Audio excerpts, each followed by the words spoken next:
Hey everyone, it's Nick with the Member Experience team over here at Wild Alaskan Company, and today we are going to be talking about all things scallops. We are going to let you know what a weathervane scallop is and how that differs from some of the other scallops that you may find at your local grocery store.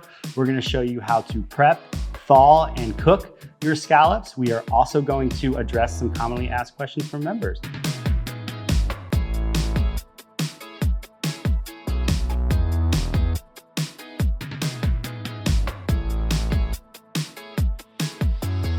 So these weathervane scallops are actually one of our most popular offerings. The fun fact, weathervane scallops are actually the largest species of scallops that exist in the world. We offer a U20 size, which means there's around 20 scallops per pound. Our packs are 20 ounces, so you can expect anywhere from 25 to 35 in each pack of Wild Alaskan scallops. These scallops are going to be noticeably sweeter and have a very buttery flavor. It is one of my favorite offerings that we have here at Wild Alaskan Company. All right, so next I want to talk to you all about the differences between our scallops and some that you may find at your local grocery store. And one thing that really sets apart Wild Alaskan Company scallops is the way that they're preserved, right? They are dry packed, which means no preservatives are added. Scallops is the only ingredient. There are some scallops that you will find at your local supermarket that have additives, specifically an additive called sodium tripolyphosphate. They inject the scallops with that sodium tripolyphosphate and add water. And what it does is actually plumps up the scallop and it gives it a superficial appearance when it's in your local seafood counter. So it's something you want to try to avoid.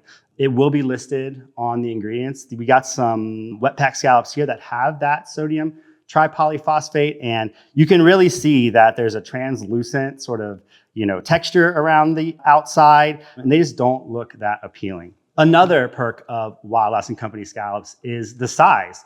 Our scallops are a U20 compared to some other bay scallops that you may find in your local grocery stores, which are much smaller. We have an example here. These are U80 to 100s, which means there's 80 to 100 little tiny scallops in 1 pound. Using these scallops, it's almost impossible to get any sort of color or sear without overcooking them drastically.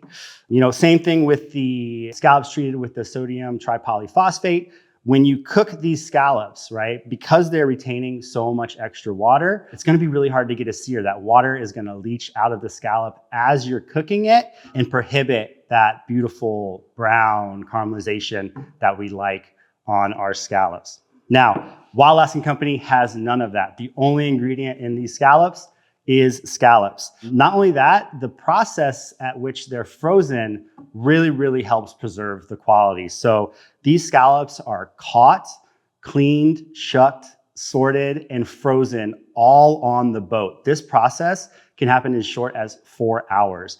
So the speed in which that process occurs kind of locks in that quality, and you can thaw a pack of scallops and that before those scallops were frozen 4 hours prior, they were in the ocean. So it's a really great option. All right, and next I want to talk to you all about the best methods to follow when you are prepping and thawing your scallops. So like we've been talking about, you want your scallops to be as dry as possible before you cook them in order to fight any sort of steaming that may occur. The best way to sort of start getting ahead of that is to thaw your scallops overnight. We want to do the overnight method when you're thawing the scallops, once again, to just kind of help the scallops sort of lose some of the moisture that exists within them. Now, this is a 20-ounce pack of scallops, right? Which means it's a lot. It's a little too much for maybe 1 or 2 people for dinner. And I understand maybe you don't want to open this pack and eat them all at once. Once again, this is a special offering that we have, and sometimes you want to make it last, right? Don't worry about that. We have a great technique that you can utilize in order to refreeze some of these scallops. So if you are going to use that overnight method, after about 8 hours of thawing, your scallops are going to be at a perfect state where you can actually sort of break them apart. They're still partially frozen, and you can pick out which scallops you want to use, continue the thaw on those scallops, and then the remaining scallops that you have, you can put into a freezer bag and put back into the freezer to enjoy at a later date. With that said, we do encourage that you enjoy those refrozen scallops within a couple of weeks. Once you start thawing them and get them out of the pack, the quality can start to degrade slightly if you leave them back in your freezer for a very, very long time. So just keep that in mind, freeze them and then have another meal in a week or two. If you do end up thawing your scallops and maybe you're not quite ready for them that day, don't worry. You have up to 2 days to consume your scallops once they're fully thawed. All right, y'all. Next, I want to talk a little bit about a couple different cook methods that you can use to cook your scallops. So we're going to talk about pan frying or searing. We're going to talk about baking, and we're also going to talk about air frying. Let's start with pan searing. So this is the preferred method of cooking scallops. You are going to get a nice caramelized crust on that scallop through that sear. And this is also a really, really fast way to cook your scallops. Once they hit the pan, they're done in like 5 minutes. This is a really good technique if you're planning on cooking for just a couple people, because we don't want to crowd that pan, and you're planning on eating those scallops immediately. One thing to keep an eye out when you are searing scallops is that you're using an oil or some sort of fat with a very high smoke point. If you use something like butter, it's going to separate, those milk solids are going to burn, and that burnt flavor is going to be imparted into your scallops. Next, I want to talk to you about baking your scallops. This is a really good method if you're going to be cooking for a crowd, as opposed to pan frying where you are limited in space, right? You only have so much surface area unless you want to load up a bunch of pans at once to cook them. This is a really good way to, cook scallops if you want to feed 4, 5, or 6 people all at once.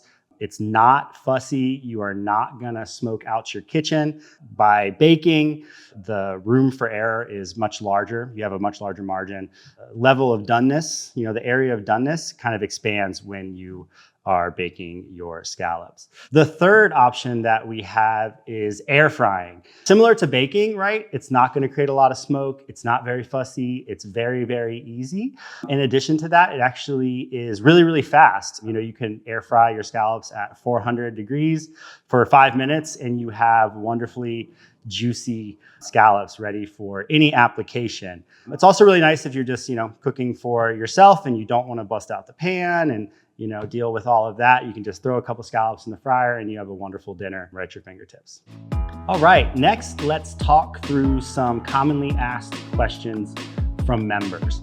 First, does it matter which type of skillet I use to sear my scallops? And the answer is absolutely yes. You want to choose either a cast iron skillet or a stainless steel skillet. This is really important when you're pan frying scallops. You really want to avoid something like a non-stick pan.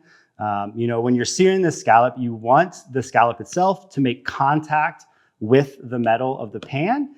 And when you're using a non-stick, there is a thin layer of non-stick in between the metal and the scallop. That's going to prohibit that deep, dark sear that we're looking for. So you want to stick to either stainless steel or cast iron. The next question is, can your scallops be cooked from frozen? And the answer is no, not at all. We do not want to cook our scallops from frozen for a couple of reasons, right? We've been talking throughout the video about making sure that our scallops are really, really dry before we cook them in any application.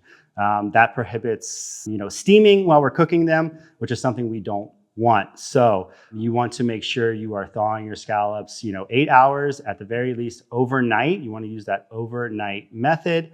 And make sure to keep them very, very dry. Cooking straight from frozen is just not going to yield that result that you like. I hope you give Weathervane scallops a try at home with some of the things that you've learned here today. Make sure you go stock up on scallops at wildalaskan.com, where you'll also find over 200 recipes plus some tips and tricks. Thanks you all so much for watching, and live wild. Like and subscribe to see more videos just like this.